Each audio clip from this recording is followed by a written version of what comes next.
All right, so let's jump right into this. We're doing a deep dive today on creating paperback covers. Yes. It's like everything you need to know to make your book, look good, whether you're using some, fancy design software or KDP's cover creator tool. So you might be, thinking about self-publishing or just kind of curious about, what makes a cover, pop on the shelves. And we're gonna take a look at some material that you sent me. Break it down. Absolutely. We're going to kind of try to demystify some of this stuff. Okay, so get this. Did you know that there's like a formula, like a precise formula Yeah. to calculate how thick your spine needs to be? There is? Like it depends on how many pages your book is and what kind of paper you're using. Yes. It's kind of fascinating. We're also going to be looking at those annoying white borders that can pop up sometimes. You want your cover image to shine, not get cut off. Exactly. That professional, polished look. Yeah. And then there's that barcode. Yes. That always seems kind of mysterious to me. Mm-hmm. We're going to break down what it's for, how big it needs to be, where it goes, and what happens if you, choose not to have one. Yeah. Spoiler alert, not really an option. No, it's a very important part of the book. Yeah. Okay, so let's start with the basics. Okay. If you're making a cover, what's the one thing you absolutely have to have? Your cover needs to be one PDF file. Okay. Front cover, spine, and back cover. Got it. Okay, so no separate files for each. No. Okay. And how big can that PDF? Oh, so it's like like an insurance policy against any trimming mishaps. Exactly, yeah. Okay. Are there any tools that can help with this? KDP offers a cover calculator and template generator. Oh, fantastic. That helps. That's so helpful. Yeah. Okay, so the Stein, I feel like that's the trickiest part to get just right. Yes, it is. Yeah. But luckily, there are formulas you can use to calculate the spine width. Okay. And that's based on your page count and whether your book is black and white or color. Formulas. Uh-oh. Oh, I know. My inner artist is a little afraid. But don't worry, it's simpler than it sounds. For example, if you have a black and white book on white paper, Okay. you simply multiply your page count by 0.002252 inches. And there you have it, your spine width. Okay. Okay, not too bad. Not too bad. What about adding text to the spine? Are there any rules for that? First rule of spine text, 79-page minimum. Okay. If your book is less than 79 pages, you can't put text on the spine. You also have to be aware of spacing. You need at least 0.0625 inches of space between the text and the edges of the spine on both sides. Okay. And that prevents the text from wrapping onto the front or back cover. Got it. Okay, so let's move on to cover backgrounds. Okay. What are some key things to keep in mind there? Remember, bleed. Mm. So you need to extend your background 0.125 inches beyond the trim lines on all sides. Right. That way it covers the entire space after trimming. So no white slivers. No white slivers. Okay, so does that mean borders are a no-go? It's best to avoid them, yes. Okay, yeah, makes sense. Okay, let's talk about images now. What are some essential guidelines for using those on a cover?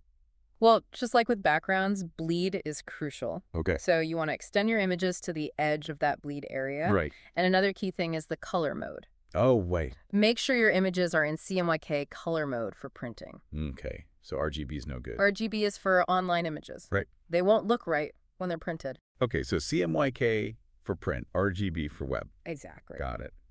What about image resolution? Aim for minimum resolution of 300 dpi, or dots per inch. Okay. It's like choosing high definition over a fuzzy old TV screen. Right. More detail, the better. Okay, so image checklist complete. Let's talk about text. Where should we place text on the cover? And are there, rules about font sizes? Well, for the front and back cover, keep your text within the safe area, which is about 0.125 inches inside the trim lines. Okay. That ensures none of your important text gets chopped off. Got it. What about the spine? Remember that 0.0625 inches of spacing. Right. Keep your text away from the spine edges to avoid that wrapping. Got it. Okay. Any other text-related tips? Double check that all the text on your cover, like the title, author name, edition number, matches what you entered when setting up your book on KDP. And make sure your fonts are readable. You want to aim for at least a 7-point font size and good contrast between the text and background. Okay, so no light gray text on a white background. Exactly. Got it. Okay, let's move on to this mysterious barcode. Yes. Can you demystify this element for us? A barcode is required for KDP paperbacks, Uh-huh. but you can either provide your own or let KDP place it for you. Oh, wait. They'll automatically generate it and place it on the back cover. Okay, so it's not an option to skip. No, it's essential. Okay.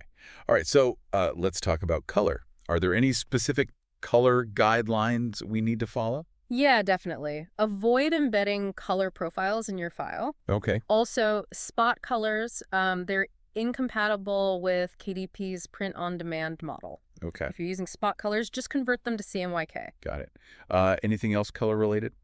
Avoid using multiple color spaces in the same file, Okay. because that can lead to mismatches during printing. But you keep the colors consistent. Yes. Got it. Yeah. Okay, so let's say we've done all of that. Our cover design is ready. Is there a checklist that we can go through before we upload? Absolutely. First, make sure you saved your cover as a PDF file. And make sure you flatten all transparencies Okay. and embed your fonts. Got it. And then you want to remove any crop marks, color bars, or template text. Right. Make sure it's 300 DPI, optimize your PDF, Okay.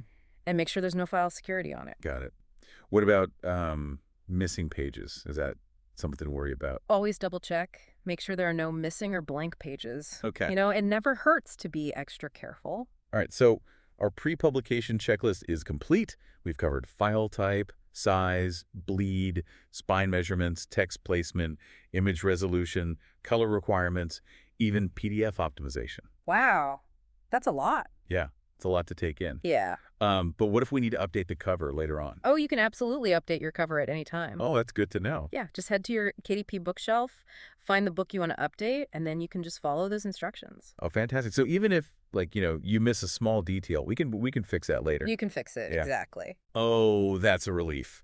Okay, so now that we've got that technical stuff out of the way, let's move on to the fun part, design. Yes. Okay, so welcome back. I feel like we've already learned so much about creating a print-ready paperback cover. Yes. But I know there's more to it. There is, definitely. And before we move on, there are some really amazing resources Okay. that are available to you while you're working on this. Like what? Well, KDP has a whole collection of help articles, Oh, yeah. tutorials that focus specifically on cover creation. Oh, fantastic. They cover everything from choosing the right trim size Okay. to understanding those barcode requirements. Okay, so if I get stuck, I can just head over there and find the answer. Exactly. Okay, great. Any other resources that we should be aware of? The KDP Community Forum Okay. is another great resource. It's a place where authors and self-publishers can gather and share tips and advice and even get design inspiration from each other. Oh, that's fantastic. Okay. Back to the technical side of things for a minute. Okay. We talked a lot about color Yes. in the first part. Yes. But can we use any color we want on our cover? Well, you have a lot of freedom when Okay. it comes to color, but you have to remember that KDP uses a print-on-demand model. Oh, right. So each book is printed individually Yeah. as the orders come in. Exactly. Yeah. So how does that affect our color choices? Because of that, there might be slight variations in color from one print run to the next. Oh, so like the color I see on my screen Yes. might not be exactly the same as the final printed book? It's possible. It's possible, yeah. Okay. Should we avoid certain colors? You don't need to avoid specific colors, Yeah. but it's good to be mindful of those that are more susceptible to variation. Okay. For example, really light or Wow. subtle color gradients can sometimes be tricky to reproduce consistently. So if we want to reduce the risk of variation, bolder, more distinct colors? Yes, definitely. Stronger colors tend to reproduce much more reliably. Okay, so color variations demystified. Mhm. Any other color-related tips? Always order a proof copy of your book so you can see how the colors look. Oh, that's a good idea. So we can make any adjustments Yes. before we make it available to everybody. Uh, Okay. Speaking of valuable steps, let's talk about fonts. Are there any font-related guidelines that we should be aware of? Readability is paramount. Okay. So you want to make sure your title, your subtitle, and your author's name are Okay. all very easy to read. So no crazy fonts, no super decorative styles that are hard to read. Exactly. The title needs to stand out. Exactly. Okay. Are there certain types of fonts Yeah, definitely. Serif fonts, Okay. like Times New Roman or Garamond. Got it. They're often used for body text in books because they're considered very easy to read Yeah. for extended periods. Okay. So they can be really good for like longer descriptions Okay. or blurbs on the back cover. So they convey like a traditional feel. Okay. And then you have sans serif fonts, Okay. like Arial or Helvetica. Okay.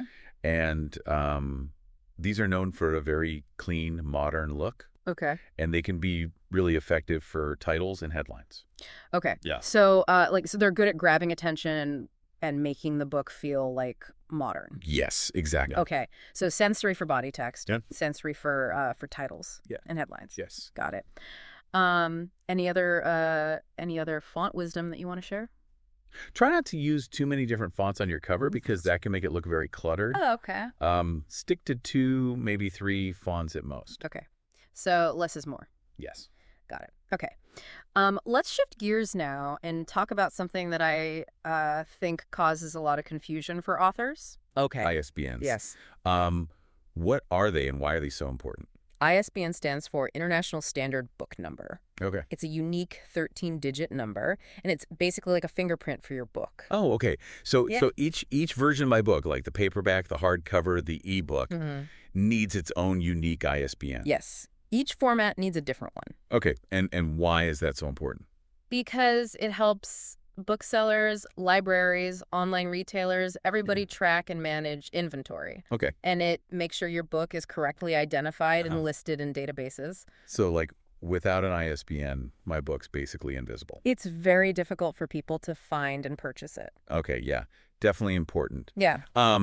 So where do we get them? You can purchase ISBNs from a designated agency in your country. Okay. In the U.S., it's Bulker. Okay. But if you're publishing through KDP, you can use a free KDP-assigned ISBN. Free ISBNs. So, sign me up. What's the catch? With a KDP-assigned ISBN, Amazon is listed as the publisher of record. Oh, okay. So if I want like complete control over my imprint, Yes. I would need to purchase my own ISBN. You would. Okay. ISBN's demystified. Where does this magical number go on our cover? Typically on the back cover in the lower right corner. Okay. And it needs to match the one you entered during the title setup. Right. So consistency is key. Got it. Okay, let's revisit those barcodes again. Okay. We touched on them a little bit earlier, but can you give us a more in-depth look at their purpose? It's basically a visual representation of your ISBN. Okay. So it's a machine-readable code Okay. that allows retailers and libraries to scan your book Yeah. and get all the information quickly. Okay, so it's like a digital twin of the ISBN. Exactly. Got it. Okay. Yeah. And how do we get a barcode for our cover? You can either provide your own or let KDP generate one for you. And if you let them do it, they will automatically place it on the back cover. Fantastic. But if I wanted to use my own, where could I get one? There are several online services that generate barcodes based on your ISBN. Okay, and then so where do we put this on the back cover? KDP usually puts it in the lower right corner. Okay. Make sure there's plenty of space around it. Okay, no squeezing it into a little corner. No. Got it. Okay, anything else about barcodes? If you're using the KDP assigned ISBN, Okay. it will automatically include the Amazon identifier. Okay. So that links it to your book. Oh, okay. So even if someone scans the barcode at like their local bookstore, Yes. it'll take them to my book on Amazon. Yes, it will. Oh, that's fantastic. Okay. Okay. What if my book doesn't have an ISBN? Okay. Do I still need a barcode? If you're publishing, say, like a low-content book, like a journal or a planner, and you chose not to use an ISBN, then no. Okay, so the barcode is specifically for books with ISBNs. It is. Got it. Okay, so another mystery solved. Let's talk about the front cover now. Okay. The first thing that people see. Yeah. What are some key things we should be thinking about when we design that front cover? The front cover is your first impression, basically, yeah. for your book. Right. You want it to be eye-catching, intriguing, and relevant to your genre. It has to grab attention. Yeah, exactly. You want strong typography. Okay. So the title is clear, Okay. legible. Okay, so no tiny fonts. No tiny fonts. No. Okay. The title needs to stand out. Yeah. Okay. What about images? Are those always essential for a front cover? They're not always essential, Okay. but they can be incredibly powerful. Okay. So if you're going to use an image, make sure it's relevant to Okay. your book. Okay, so no random stock photos. No. You want it to complement the title, Okay. give potential readers a sense of what your book is about. Okay, so image selection is key. Yeah. Got it. Um, any other design elements that we should be considering? Color palette. Oh, right. Think about the mood and tone that you want to convey Right. and choose colors that align with those. Oh, so color can really set the tone for the whole book, even before they open it. Absolutely. Okay. Anything else? Try not to overcrowd the space. Oh, okay. When it comes to front covers, less is more. Oh, okay. It's tempting to, like, put everything about the book on the Yeah. front cover, Yeah. but it sounds like restraint is key. Restraint is key. Yeah. Okay. So let's move to the back cover now. Okay. What are the essential elements of a back cover? That's where you give readers more information about your book. Yeah. Typically, that includes a blurb, Okay. an author bio, Okay. and any testimonials or reviews you have. Oh, okay. So it's like a mini marketing package for the book. Yeah, that's a good way to put it. Got it. Okay. Any tips for writing a good blurb? You want to be concise and engaging. Okay. You want to highlight, the main conflict or hook of your story Okay. without giving away too much. No spoilers. No spoilers. Okay, got it. What about the author bio? What kind of information goes in there? It's a chance to connect with the reader on a personal level. Okay. Share a bit about your writing journey, what inspired you to write the book, Okay. any relevant experience or credentials. So it's not just like, listing my previous publications. Mhm. It's more about showing like my personality and my passion as a writer. It is. Okay, author bio, check. Mm-hmm. What about testimonials or reviews? Are those like must-haves? They can add a lot of credibility. Okay. So if you have any positive feedback Right. from other authors, Right. bloggers, early readers, Okay. including those, can be a really powerful way to sway potential buyers. So they're like little votes of confidence. Exactly. Yeah. Yes. Okay. Back cover elements, check. Any other tips for designing the back cover? Just like with the front cover, keep it clean, uncluttered, All right. easy to read font, Okay, so no walls of text. no walls of text. Got it. Okay, so back cover design, check. Wow, we've covered a lot. We have. Technical specs, Yeah. design tips, marketing strategies. That's everything. Yeah. I feel like I'm getting a little overwhelmed. Yeah. Any final words of wisdom before we move on to the final part of our deep dive? Just remember that creating a great cover Yeah. involves technical expertise Oh. and creative flair. So it's like a balance. Yes. Like art and science. Exactly. Got it. Don't be afraid to experiment. Okay. Break the rules if you need to. Okay. And let your creativity shine through. Yeah. Don't be afraid to play around. Mm-hmm. Okay. And remember, there are resources available, Yes. like you were saying earlier. Okay. Fantastic. All right. So we're back for the final part of our deep dive into creating paperback covers. Yes. I feel like we've covered a lot. We did the technical stuff, the design elements. We even touched on, color and typography. Mm-hmm. So I'm ready to take my cover designs to the next level. Absolutely. Yeah, this final part, we're going to go over some more advanced techniques Okay. that can really elevate your cover. Okay, great. So what's first?